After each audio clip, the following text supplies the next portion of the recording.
you all want to talk about property taxes, right? Every single year for the last 6 years, your property taxes have gone up, most likely 10 or 15%. Every year before 2019, you probably didn't think about your property taxes much. They were a bill you paid every year, but they weren't just about breaking the bank. I want to tell you why. So I was just at a St. Louis County Executive Candidate Forum, and I heard Jake Zimmerman explain his whole philosophy. When he took office, St. Louis County was in a budget deficit. And what did he do? He worked with the then county executive, Steve Stanger, to raise revenue and fix that gap. And he hasn't stopped since. Now, I'll give Jake a little bit of a get-out-of-jail-free card.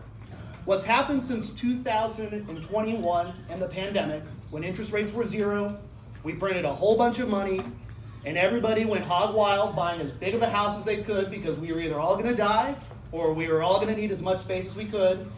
It drove up property values to a point where most young people can't afford it. So here we are in St. Louis County. Our population is aging. Young people are not having young children. Our schools are seeing declining enrollment. And all of these issues come back to the assessor. Why is that? 50% of your property tax bill goes to your local schools. 5% goes to county government. The rest gets split between roads, community college, special school district, and various other taxing districts. And that's only part of the story.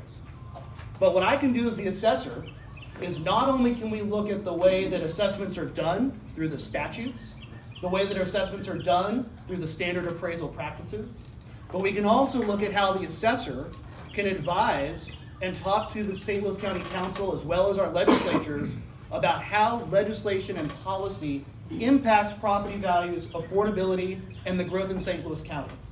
When we talk about a budget deficit across the region, whether it's St. Louis County, St. Louis City, or anywhere else, the story in St. Louis and the budget gaps are about growth.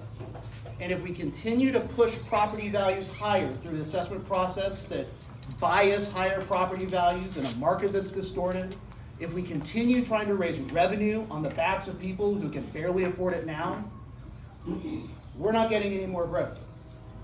We're not going to get any more budget surpluses coming in. The cost per person is going to keep going up, and very few people are going to say, I know how to do this, give me less. Everyone is going to say, give me more. So I see the role of the assessor as twofold. One, what the assessor is charged with. We need to do fair, accurate, and transparent appraisals, which is what every county assessor and every county across the entire country says. The other side of that is I've spent the last decade in real estate development. I've got my MBA at WashU. I spent the last 15 years living in St. Louis doing economic development and real estate development. I know this business. The other candidates have no experience in real estate. Who do you trust more to tell you how much your home is worth? Somebody who's only bought a house and lived in it and been in Jeff City, or somebody who's made it their career for the last decade? That's my pitch. Vote Mester for assessor in November, and I will answer any questions you might have. Good enough for me. Thank you so much.